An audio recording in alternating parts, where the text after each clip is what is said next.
Moi je trouve qu'à chaque mouvement social c'est pareil. On finit comme des sales casseurs, prêts à tout, avec un couteau entre les dents, quoi qu'on fasse. Qu'on aille défendre un espace sur une ZAD, qu'on aille défendre, qu'on aille nu debout, quoi qu'on fasse, on finit enfermé dans des images, étiquetés. Ils ont tenté l'extrême droite au début. On a une campagne d'un mois d'extrême droite, il paraît qu'il y avait des fachos et tout, alors moi je suis allé voir, j'ai recherché les fachos, j'ai pas vu de fachos, j'étais là, merde, j'étais déçu quand même, je voulais voir des fachos moi, pour une fois qu'on pouvait les trouver. Et après ils ont parlé d'extrême gauche, bon je suis allé voir, j'ai pas vu les gens que je connais d'extrême gauche, j'ai fait bon, je comprends pas quoi. Après ils ont dit qu'on était antisémites, après ils ont dit bon on a tout été quoi. Et il n'y a pas eu de prise sur ce truc là.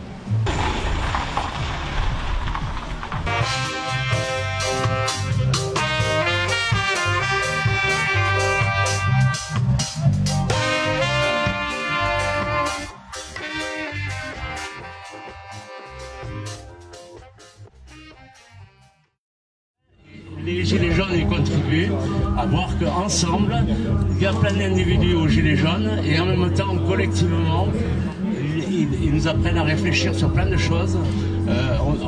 Il y a eu vraiment un changement dans la société et qui va perdurer, même si les Gilets jaunes s'arrêtent, ça va perdurer. C'est comme les nuits debout d'ailleurs. Les nuits debout, moi j'étais fervent des nuits debout. Je pense que les nuits debout ont changé au niveau des groupes, un peu aussi, sur la manière de fonctionner en groupe, etc. Il y en a qui c'est qui participe au manif du samedi après-midi? Ok.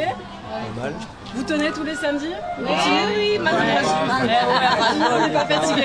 On n'est pas fatigué. Et est-ce qu'on ferait pas autre chose en plus? Si, outre la porte Macron. Ah ouais. Déjà ça suffit pas. Alors moi ce que je vais vous proposer, c'est que je vais vous lire des actions, parce que vous m'avez demandé qu'est-ce que c'est que la désobéissance civile. Alors le premier principe, c'est la non-violence. Mais là on peut faire un débat aussi sur ce qui est violent, non-violent, c'est assez personnel, on n'a pas tous les mêmes définitions. Donc une action de désobéissance civile, il faut savoir qu'est-ce que, avant de s'y engager, qu'est-ce que ça implique pour vous, et est-ce que vous êtes prêt à le faire ou non. Et après il faut quand même que ce soit perçu comme non-violent par la majorité des gens, si on veut que ça ait un impact. Oui, je voulais vous dire quelque chose que dit Servigne, Pablo Servigne, qui est quand même assez puissant, c'est que en fait ce qui s'applique dans la nature, sur la planète Terre, c'est la loi de la jungle. Et ben en fait c'est exactement l'inverse de ce qu'on pense, c'est que dans la jungle survivent les espèces qui coopèrent le mieux. C'est pas chacun pour soi et le plus fort qui gagne. Le plus fort c'est parfois le plus faible, celui qui coopère le mieux. Et c'est pour ça que nous, les Homo sapiens, avec deux bras et deux jambes, on a conquis le monde parce qu'on coopère, on arrive à se comprendre avec des langages complexes. Et donc ils ont aussi analysé qu'il y a une sorte de tri de l'évolution en fait entre deux groupes par exemple. S'il y a un groupe où les gens sont très soudés, sont très altruistes, ce groupe va être très fort. Et si de l'autre côté il y a un groupe où il y a des gens altruistes mais il y a des gens égoïstes, les gens égoïstes vont gagner sur leur groupe contre les altruistes, parce que l'égoïsme ça peut payer aussi, on va pas se mentir, sauf que leur groupe sera du coup moins soudé, et du coup leur groupe face au groupe où il n'y a pas d'égoïstes mais où il n'y a que des altruistes, et ben le groupe où il y a des égoïstes il va perdre, et du coup il va y avoir une sorte de sélection au fil des années où au final on se rend compte que l'égoïsme c'est peut-être un pari qui peut être gagnant mais sur le très court terme, et en fait sur le long terme on a tout intérêt à être altruiste. Attention, la prochaine prise de parole elle est de ce côté, et rappelez-vous, vous avez le droit de bouger si vous changez d'avis. D'abord dans l'ordre des... Moi je trouve qu'il y a énormément de choses à faire au niveau municipal, déjà sur la mobilité, et puis ensuite il y a énormément de bâtiments publics sur lesquels on peut agir, sur les déchets, c'est énorme ce qu'il y a à faire. Et tout ça en fait, je trouve que ça désinvestit de trop se dire c'est un combat mondial, et c'est un peu, c'est pour ça aussi que je trouve intéressant de recentrer tous les combats des Gilets jaunes aussi, de voir sur quelque chose qui est plus palpable que la démission de Macron là-haut à Paris, quelque chose sur les municipales, je trouve. Ça implique plus les gens, et c'est au niveau de l'action, je trouve ça plus intéressant quoi. Je pense qu'on arrivera plus à mobiliser du monde sur quelque chose qui se passe dans notre quartier et chez nous quoi. Et je crois que c'est le rapport du GIEC qui avait dit que c'était entre 50 et 70% des actions sur l'écologie qui pouvaient être faites au niveau municipal quoi. sous deux solutions. Soit on se bat avec eux, le problème c'est qu'ils ont des armes, donc moi je vois pas comment je peux gagner sans tomber dans une boucherie ultime. Soit on arrive à dialoguer avec eux. Nous, c'est ce qu'on aimerait faire avec le Nouveau Monde, effectivement, créer un véritable dialogue citoyen-police. Mais vous avez dit, dès le début, on a établi le consensus que c'était le bras armé du capital. Donc s'attaquer au capitalisme, c'est peut-être quand même une solution intéressante aussi pour pouvoir désamorcer leur combat. Et dans les ateliers de désobéissance civile, on fait des jeux de rôle aussi où on se met à la place du policier et on comprend parfois quelques mécanismes en se mettant vraiment physiquement dans sa peau. On se dit mais mince, un regard, une parole, des fois peut désamorcer quelqu'un. Et ça s'apprend et c'est petit à petit, effectivement, je ne vais pas rajouter ce que tu as dit. Et petite parenthèse aussi sur le nombre, moi j'y croyais beaucoup aussi que le nombre peut nous faire gagner. Malheureusement, on voit que le mouvement des Gilets jaunes n'augmente pas en nombre, il ne diminue pas à Montpellier, mais ça n'augmente pas. Je suis allée à Paris pour le 1er mai, le nombre y était. Et ça n'a pas été possible. Ils sont armés, donc j'y crois plus malheureusement au nombre.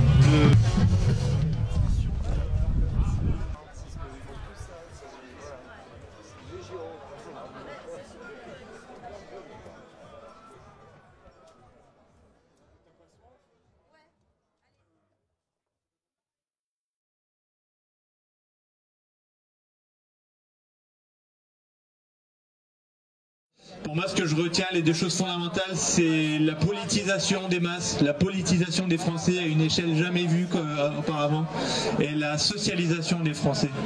Et ça, ces deux choses-là, il n'y aura pas de marche arrière en fait là-dessus. Ce sont des graines qui sont vraiment fondamentales, et de là, tout est possible. Et voilà, donc j'appelle à des actions plus ou moins directes, à essayer de concilier les différentes stratégies, à pas juger ah mais toi t'es méchant alors que moi je suis gentil parce que moi je fais la paix, je lui casse le pas, tout ça. Macron il se régale de ce genre de division et je pense que voilà le succès de ce mouvement il résidera dans notre capacité à nous entendre entre nous malgré nos différentes philosophies politiques, malgré nos différentes cultures. Voilà, moi je suis content de voir des gens, il y a des gens ici qui sont aussi dans des partis politiques ou dans des syndicats, dans des associations, il y a des gens qui sont nulle part et c'est très bien comme ça et c'est ça qui est quand même assez incroyable avec ces mouvements.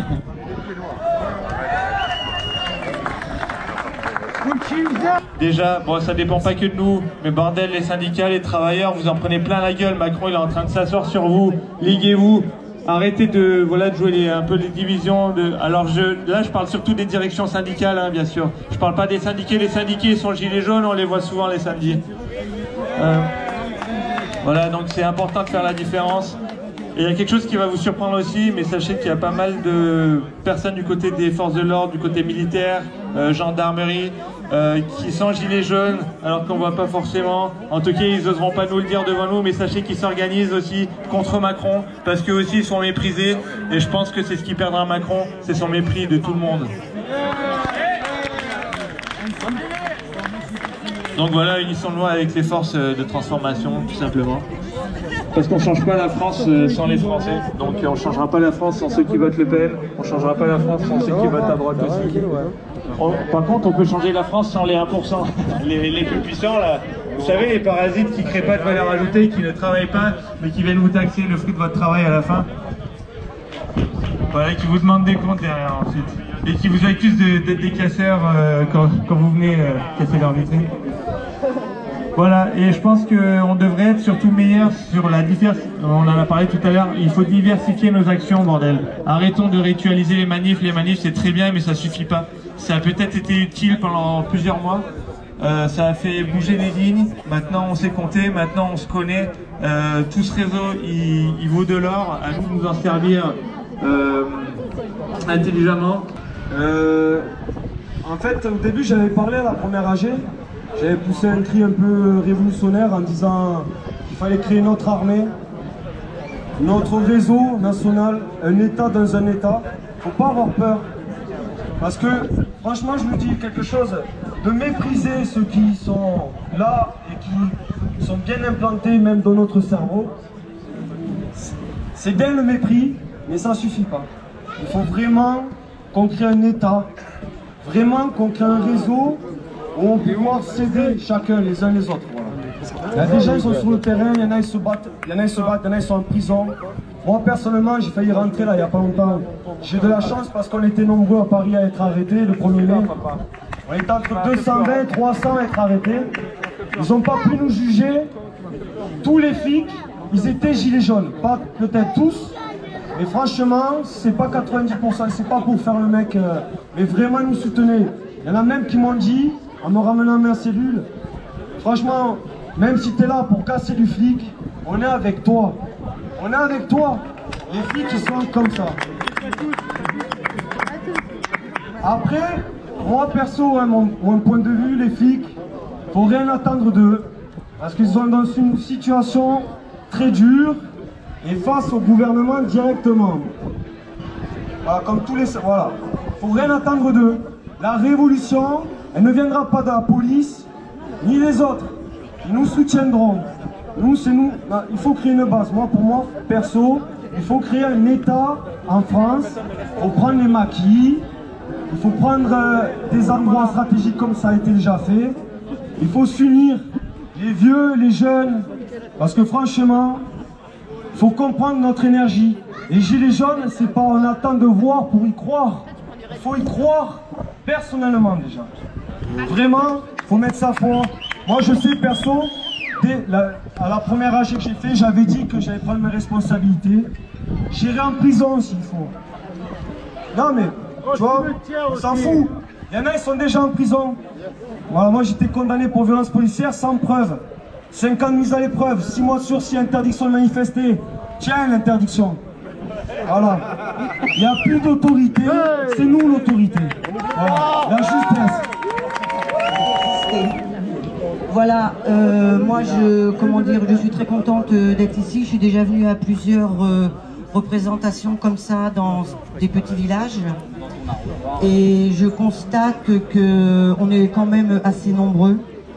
Ce que je veux dire, c'est surtout au niveau du gouvernement. Il paraît que le gouvernement, que nous on s'essouffle, qu'on est de moins en moins, que comment dire, les manifestations dépriment de plus en plus, ce qui est faux. Et ce que je veux dire aussi, c'est que lors des manifestations, beaucoup de personnes ne veulent plus venir parce qu'il y a de la violence. Effectivement, il y a de la violence. Mais comme je disais, les personnes qui ont peur de venir en manifestation parce qu'il y a de la violence, c'est pas grave. On rouvre les ronds-points, on se met ailleurs, on va dans d'autres endroits, on occupe des lieux stratégiques qui peuvent emmerder l'État. Hein, les impôts, les banques, les loges, enfin peu importe. L'idée aussi, ce serait de commencer à sortir de Facebook. Là, j'ai un copain qui m'en parlait là, il y a même pas 1 heure de ça. Ils sont en train de sortir des lois. On va se faire défoncer sur Facebook, c'est-à-dire que montrer un flic sur Facebook en manifestation, maintenant, ça va être très compliqué. Et même montrer des gilets jaunes en manifestation, ça va être très compliqué. Ils commencent à accuser justement les gestionnaires de pages, Facebook, les envoyer au tribunal, enfin ça devient n'importe quoi. Il y a une initiative, alors il y a plein d'initiatives partout. Ouais. Moi je fais partie d'une des initiatives, ça s'appelle la lignejaune.fr. C'est un site internet, on essaye de faire un Facebook gilet jaune avec ça. La semaine dernière, il y avait 16 000 inscrits sur toute la France. C'est très peu par rapport à Facebook. Mais peut-être que petit à petit, on pourra diffuser des infos. Moi, ce que je fais, je me contente juste dessus de mettre l'agenda de la semaine de l'AG de Montpellier et les événements comme par exemple le festival et aussi la gazette des Gilets jaunes de Montpellier que vous connaissez peut-être, et si vous ne connaissez pas, il faut la lire. Et donc voilà, cette semaine, on l'a rajouté aussi. C'est pas tant un endroit pour polémiquer, faire l'intéressant, plutôt un endroit pour mettre de l'information concrète et pour que les gens qui tombent là-dessus, eh ben, ils puissent nous rejoindre. J'avais des notes et je vais terminer sur la nécessité justement, une fois qu'on est bien coordonné, qu'on a beaucoup de gens, de penser à des alternatives. À Montpellier, on commence à réfléchir à la nourriture par exemple, avec des jardins partagés. Il y a des gens qui font plein de propositions, c'est hyper riche. Et ce qui nous manque, c'est juste de pouvoir partager toutes ces propositions et toutes ces idées. Donc quand on aura fait une coordination digne de ce nom, on pourra justement avoir un point d'info nickel pour que tout le monde puisse avoir accès à ça. Et je termine sur le fait qu'on est dans le sud, ça on le sait, et on est dans une position capitale pour la suite du mouvement. Je pense que tout le monde ne l'a pas vu vraiment venir, mais là on a toute la France qui vient en fait, c'est des vacances. C'est-à-dire que juin, juillet, août, les Parisiens qui travaillent, les gens même du Nord, etc., qui cherchent un petit peu de soleil, ils vont tous être sur nos plages.